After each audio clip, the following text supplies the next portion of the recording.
Hello guys, Shri Swami Samarth. मागच्या व्लॉगमध्ये आपण बघितलं की आम्ही गाणगापूरहून निघून रेस्ट करायचं ठरवलं होतं.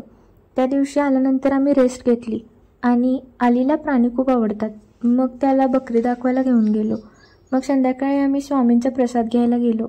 1 तास वाट पाहावीच लागते. आम्ही आत गेलो तेव्हा पहिला आरती सुरू झाली. त्यानंतर प्रसाद देण्यात येत होता.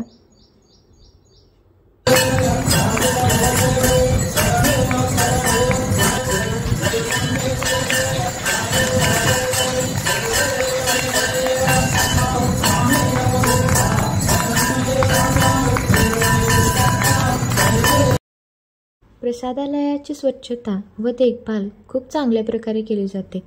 तेथे स्वामींची मूर्ती आहे, दत्तांची मूर्ती आहे आणि सोबत स्वामींची पालखी आहे. सर्वजण तेथे दर्शन घेतात. प्रसादामध्ये शिरा, भात, भाकरी, चपाती, आमटी व भाजी असते. कधी प्रसाद घ्यायला जाल तेव्हा हवा तेवढाच मागून घ्या, ज्यामुळे अन्नाची नासाडी होणार नाही. त्यानंतर दुसऱ्या दिवशी आम्ही ठरवल्याप्रमाणे अक्कलकोट दर्शनाला निघालो.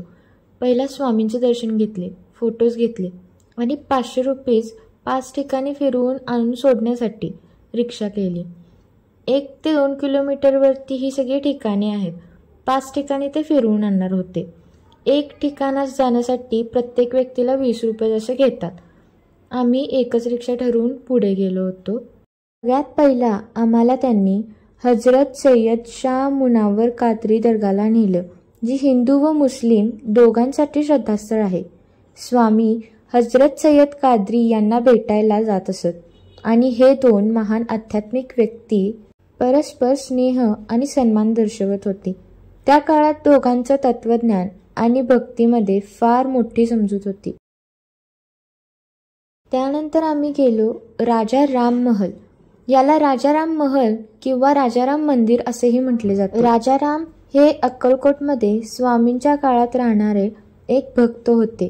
असे म्हणतात की स्वामी त्यांच्या घरी नियमित जात असत व ज्ञान साधना करत असत. ही मूर्ती समर्थ रामदास स्वामींच्या दरबारातील आहे आणि त्याच्याच शेजारी साईबाबांची प्रतिमा आहे. त्यानंतर या मंदिराच्या अगदी समोरच बेलानाथ महाराजांचे समाधी मंदिर आहे.